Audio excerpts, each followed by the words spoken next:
नमस्कार, मैं हूं शिवेंद्र श्रीवास्तव और आप देख रहे हैं श्रेष्ठ भारत। इंडिया के most wanted don Dawood Ibrahim के चर्चे इस वक्त सब तरफ हैं। कोई कह रहा है कि उसको जहर दे दिया गया, कोई मानता है कि शायद उसकी मौत हो गई और पाकिस्तान की सरकार उसके बारे में कुछ बताना नहीं चाहती। हो भी क्यों नहीं, क्योंकि डॉन दाऊद इब्राहिम दुनिया में सबसे ज़्यादा भारत के लिए वांटेड है और वो वांटेड भी इसलिए क्योंकि 1993 में उसने बम धमाके किए थे, जिसके बाद कई मौतें हुई थी और तब से उसकी तलाश की जा रही है। भारत सरकार ने भी उसको लाने के लिए, उसको पकड़ने के लिए तमाम कोशिशें की और दुनिया को भी ये बताने की कोशिश की कि पाकिस्तान कैसे उसको छुपा के रखे हुए है। लेकिन क्या आपको पता है कि डॉन दाऊद इब्राहिम भी जब भारत में रहता था तो किसी से डरता था? किसी से उसने अपराध की दुनिया के तमाम वो दाव पेच सीखे जिसका बाद में उसने इस्तेमाल किया और भारत का मोस्ट वांटेड डॉन बन गया। क्या आपको पता है कि दाऊद इब्राहिम को भी किसी से डर लगता था? और कोई था जो दाऊद इब्राहिम से पहले उस पूरे सिंडिकेट को चला रहा था जो आज की तारीख में दाऊद इब्राहिम के नाम है। तो आइए, आज की कहानी यही है, एक ऐसे डॉन की जिससे दाऊद इब्राहिम भी डरता था, जिसने दाऊद इब्राहिम को तमाम वो गुर सिखाया जिसके बाद वो जराइम की दुनिया में इस मुकाम पर पहुंचा।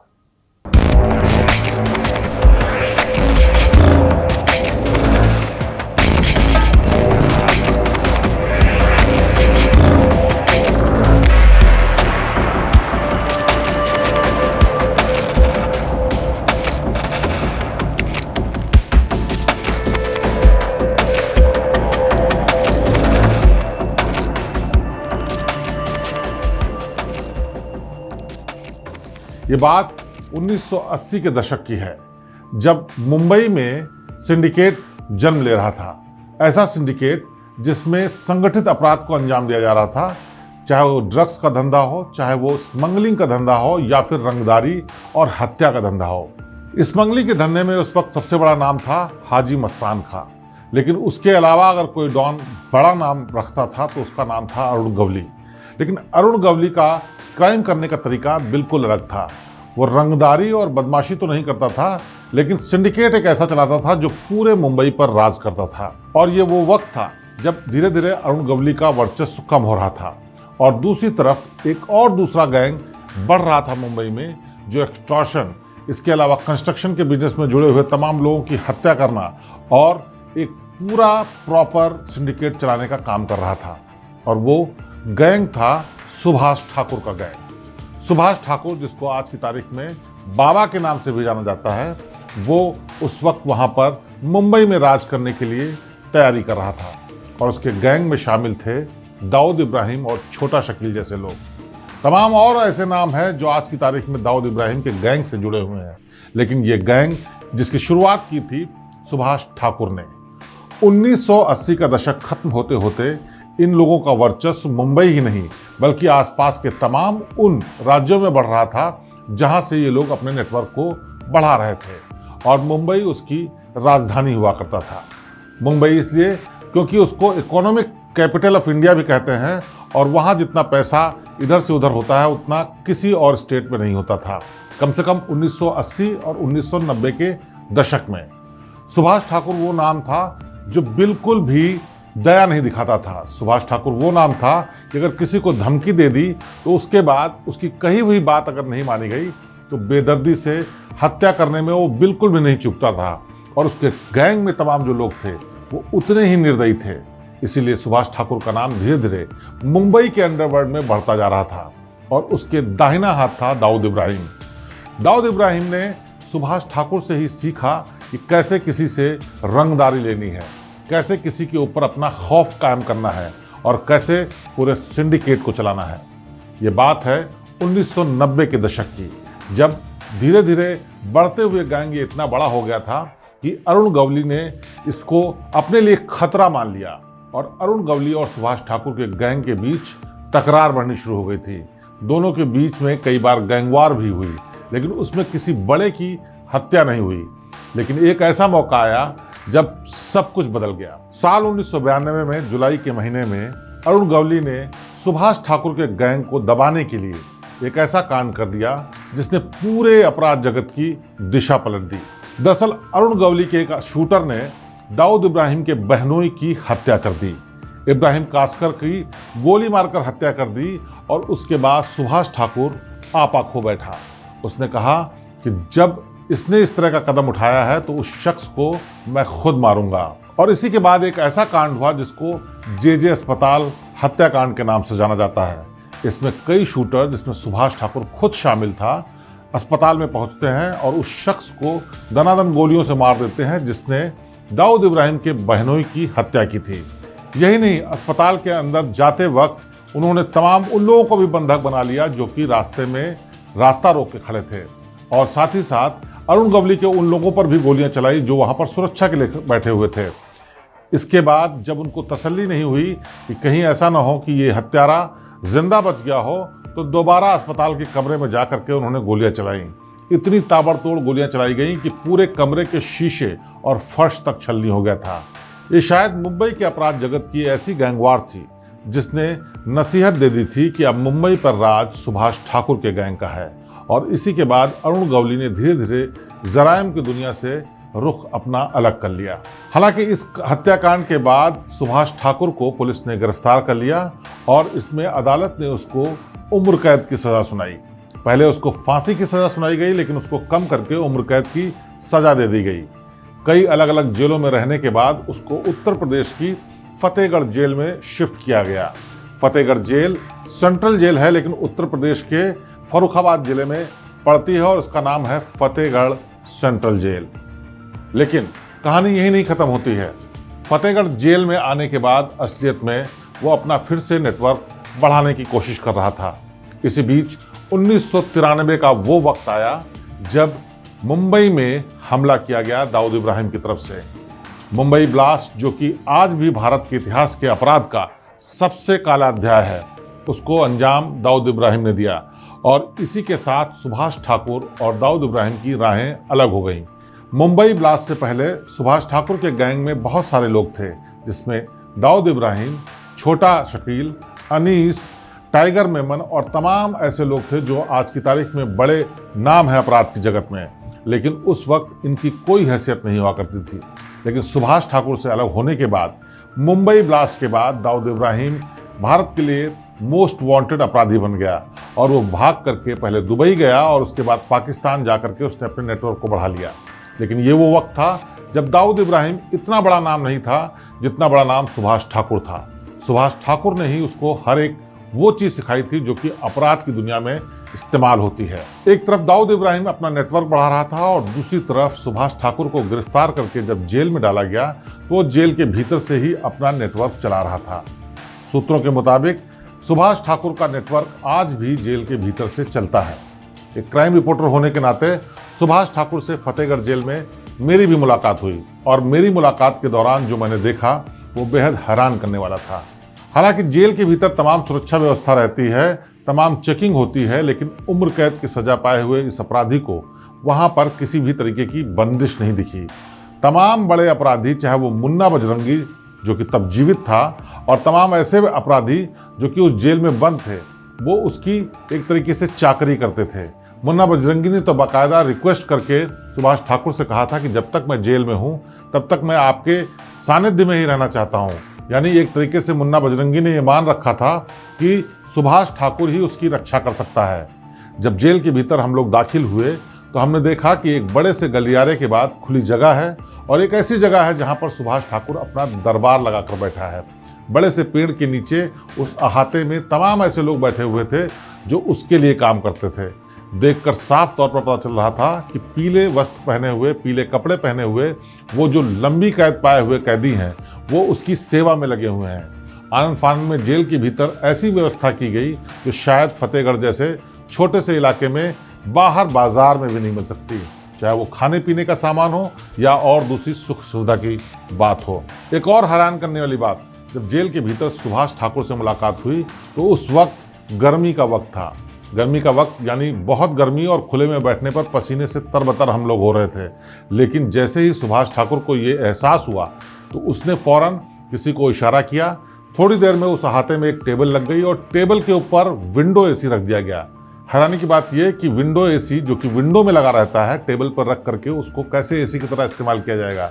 जब इस बात को उसने समझा तो उसने बताया कि ठंडी हवा सामने आएगी और गर्म हवा पीछे आएगी और बिजली की कोई चिंता नहीं है। यानी कि उसको इस बात की पूरी तसल्ली थी कि यहाँ पर जो इंतज़ाम है उसको तमाम बार वो इस्तेमाल कर चुका है और ऐसे ही उसने अपनी सुख सुविधा के तमाम इंतज़ाम कर रखे हैं। एक और ख़ास बात, चाहे प्रशासन के तमाम लोग कहते रहते हों कि जेल के भीतर हर तरीके की सुरक्षा है और किसी भी कैदी को कुछ भी करने की इजाज़त नहीं है, हमने अपनी आंखों से देखा कि सुभाष ठाकुर एक बड़े से बैग में कम से कम 10 मोबाइल फ़ोन का इस्तेमाल कर रहा था और उन मोबाइल से कई लोगों को ताकीद कर रहा था अपने काम के बारे में।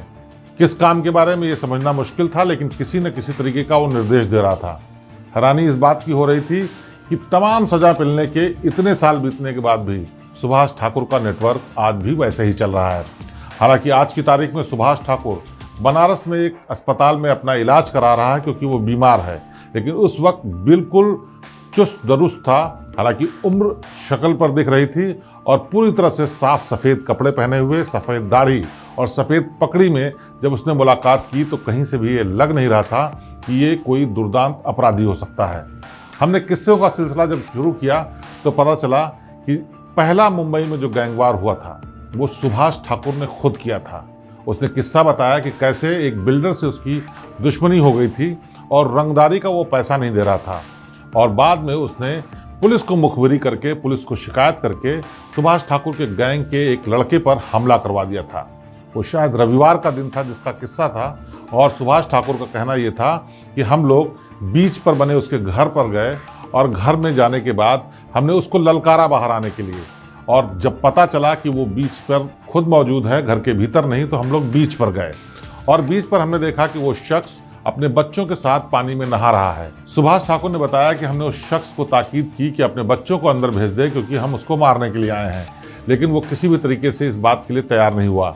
वो अपने बच्चों को साथ लेकर के जा रहा था और हमने उससे कहा कि अगर तुम बच्चों को अंदर भेज दोगे तो हम बच्चों को कुछ नहीं करेंगे, लेकिन तुमको नहीं छोड़ेंगे। लेकिन वो दोनों बच्चों को अपने हाथों में पकड़े रहा। ऐसे में मेरा सवाल ये भी था कि आखिरकार सुभाष ठाकुर के लोगों ने क्या किया। उसने बोला कि बच्चों के सामने ही उस शख्स को हमने वहीं पर काट डाला।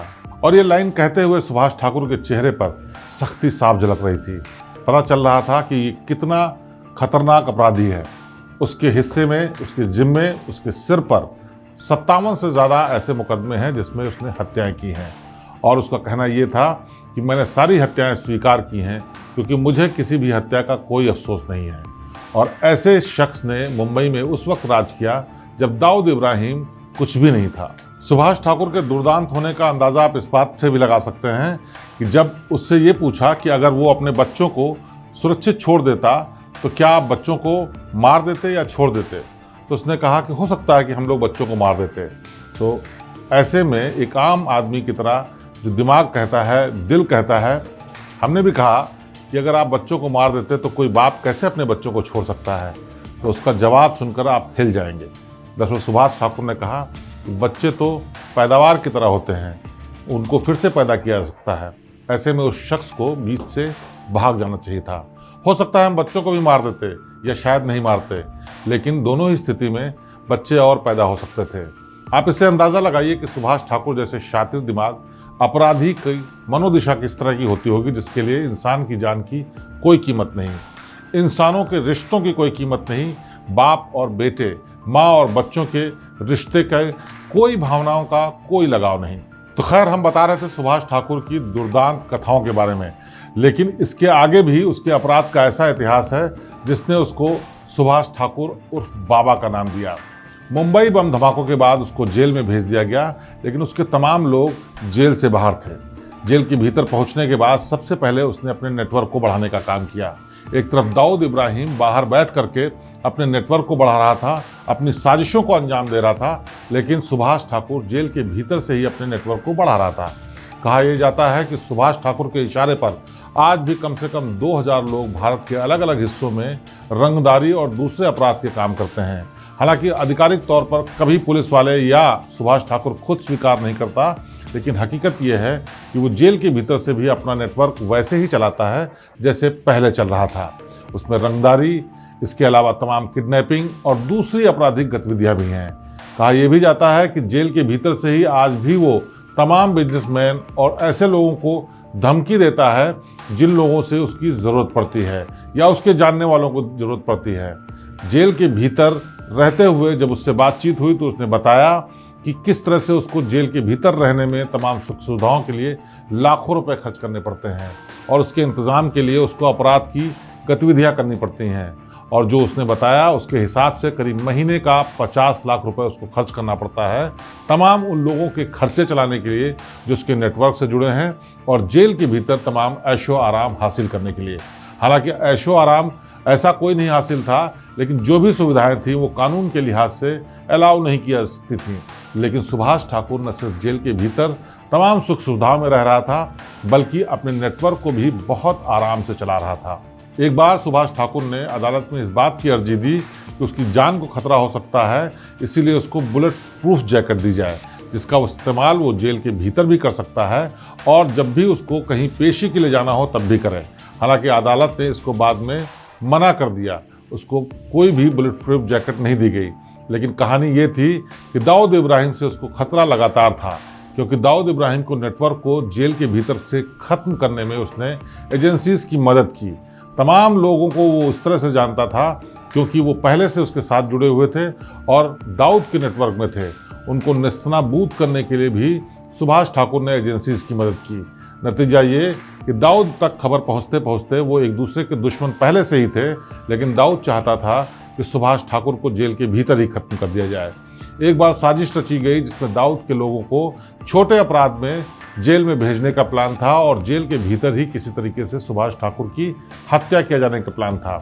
हालांकि जब वो लोग अपराध करके अरेस्ट हुए उनको दूसरी जेल भेज दिया गया, लेकिन दाऊद ने अपने नेटवर्क का इस्तेमाल करते हुए किसी तरह से फतेहगढ़ जेल में एंट्री पा ली और उसके बाद सुभाष ठाकुर को अपनी जान का खतरा भी सताने लगा। हालांकि उसको वक्त रहते बात पता चल गई और उसके बाद इससे पहले कि दाऊद के लोग उस पर हमला करते उसने उन लोगों का इंतज़ाम कर दिया। इसी घटना के बाद उसने कोर्ट में इस बात की अर्जी दी थी कि उसकी जान को खतरा है, लिहाजा उसको बुलेट प्रूफ जैकेट दी जाए। हालांकि अदालत ने इसको मना कर दिया था। 1993 मुंबई हमले के बाद, मुंबई बम धमाके के बाद जब सुभाष ठाकुर और दाऊद इब्राहिम एक दूसरे से अलग हुए, उसके बाद जेल में रहने की वजह से सुभाष ठाकुर को तमाम नेटवर्क बनाने में थोड़ी दिक्कतें आ रही थी। उसी मौके का फ़ायदा उठाते हुए दाऊद इब्राहिम, छोटा शकील और उसके साथ के कई लोगों ने नेटवर्क के लोगों को एक्टिवेट करना शुरू किया। उन लोगों को संदेश देना शुरू किया कि सुभाष ठाकुर अब जेल में हैं और लंबे समय तक जेल में रहने वाले हैं, लिहाजा अब इस गैंग का मुखिया दाऊद इब्राहिम होगा। और इसी के साथ दाऊद इब्राहिम का नेटवर्क का विस्तार शुरू हुआ और दाऊद इब्राहिम देखते ही देखते एक अंतर्राष्ट्रीय माफिया डॉन बन गया, जिसकी भारत में सबसे ज़्यादा डिमांड थी, सबसे ज़्यादा ज़रूरत थी, जिससे साफ हो सके कि मुंबई का हमला आखिरकार क्यों और कैसे हुआ था।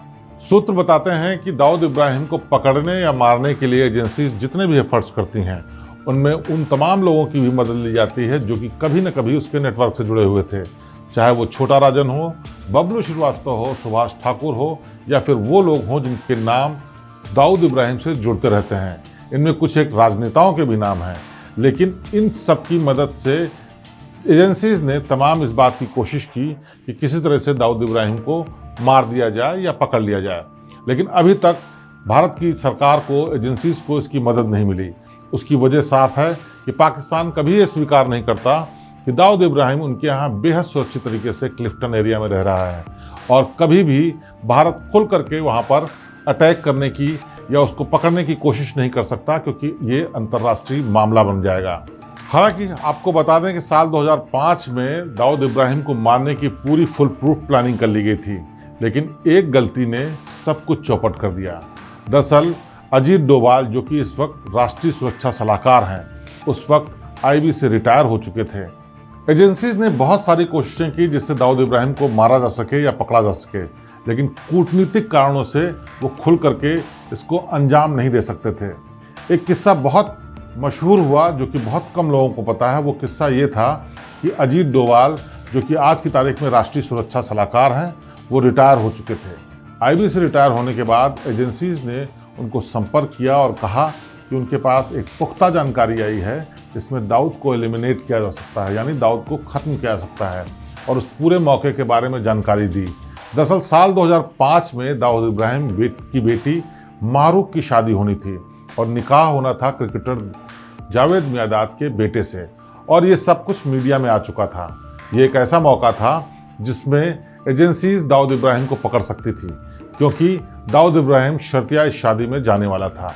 इसके लिए पूरी प्लानिंग की गई, लेकिन सरकार किसी भी तरीके का रिस्क नहीं मोल लेना चाहती थी, इसलिए इसमें उन लोगों को शामिल किया जाना था जो लोग इस वक्त एजेंसी में काम न कर रहे हों। अजीत डोभाल से बड़ा कोई नाम नहीं हो सकता था, लिहाजा उनसे संपर्क करने के बाद कहा गया कि किसी भी तरीके से इसमें उन लोगों को रोप इन करिए, उन लोगों को शामिल कीजिए जो कि एजेंसी से तो जुड़े ना हो, लेकिन दाऊद के नेटवर्क को अच्छे से समझते हों, दाऊद पर हमला करने की टेक्निक को अच्छे से समझते हों और इस काम को अंजाम देने में माहिर हों। अजीत डोभाल ने काफ़ी दिमाग लड़ाने के बाद तय किया कि इसके लिए एजेंसी के किसी भी शख्स को इस्तेमाल नहीं किया जा सकता है। इसके लिए अपराध की दुनिया के ही लोगों को शामिल किया जाएगा जो कि इस काम को बड़ी अच्छे तरीके से अंजाम दे सकते हैं।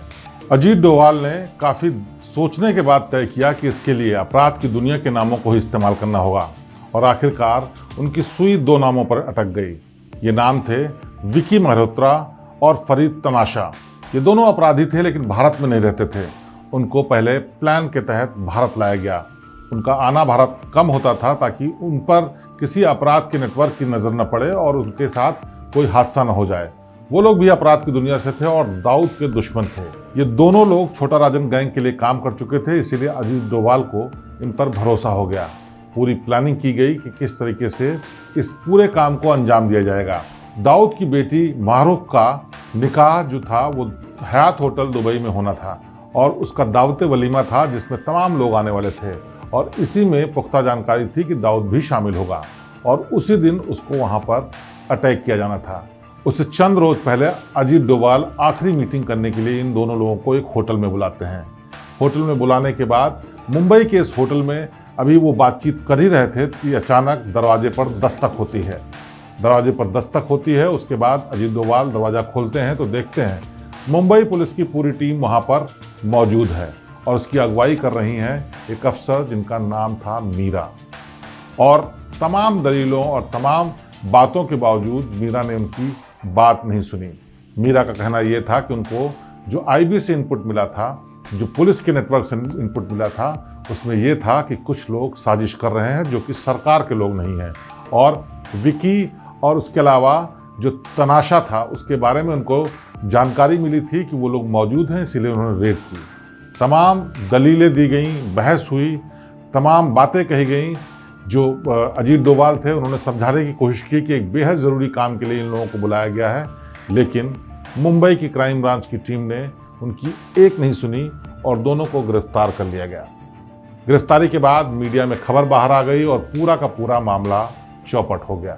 ये बेहद बेहतरीन मौका था जिसमें दाऊद इब्राहिम को एलिमिनेट किया जा सकता था, वो भी जब सरकार पर कोई नाम नहीं आता, एजेंसीज पर कोई नाम नहीं आता, लेकिन मुंबई पुलिस की साठगांठ कहें या फिर लापरवाही कहें या फिर बेवकूफ़ी कहें, इसकी वजह से एक इतना सुनहरा मौका खो दिया। बाद में हालांकि कहा यह भी गया कि उनको इस पूरे प्लान की जानकारी नहीं थी, लेकिन आज भी लोग मानते हैं कि दाऊद इब्राहिम का नेटवर्क इतना स्ट्रांग था कि मुंबई पुलिस में मौजूद उसके लोगों ने जानकारी लीक कर दी और उसी के चलते दाऊद इब्राहिम ने उस पूरी टीम को इस बात के निर्देश दिए थे कि इन दोनों को जाकर के वहाँ से अरेस्ट कर लें, वरना उन पर अटैक हो सकता है। बहरहाल इस घटना के बाद दाऊद इब्राहिम पूरी तरह से अंडरग्राउंड हो गया। वो किसी भी सार्वजनिक कार्यक्रम में नहीं जाता, किसी से मुलाकात नहीं करता, यहाँ तक कि बात करने में भी बहुत एहतियात करता था। लेकिन बताते ये हैं कि एक दो बार उसके बाद भी सुभाष ठाकुर से दाऊद इब्राहिम की बात हुई, वो भी इसलिए क्योंकि सुभाष ठाकुर के साथ पहले वो काम कर चुका था, उसी के वर्चस्व में उसने तमाम ट्रेनिंग ली थी और वो चाहता था कि सुभाष ठाकुर उसके नेटवर्क में दखल देने का काम न करें। अब इस बातचीत, इस सिलसिले का क्या हुआ ये नहीं पता, लेकिन कहते हैं कि दाऊद इब्राहिम आज भी अगर किसी बड़े माफिया से डरता है, किसी अपराधी से डरता है, तो वो कोई और नहीं सुभाष ठाकुर ही है, क्योंकि सुभाष ठाकुर का नेटवर्क आज भी उस क्षेत्र में चलता है, उस इलाके में चलता है जहां पर दाऊद इब्राहिम का कभी दबदबा था। तो आज एक कहानी ऐसी भी में ऐसे शख्स की बात जिससे दाऊद इब्राहिम भी डरता है। अगली बार फिर किसी नई कहानी के साथ आपके सामने पेश होंगे। मुझे दीजिए इजाज़त। नमस्कार और आप देखते रहिए श्रेष्ठ भारत।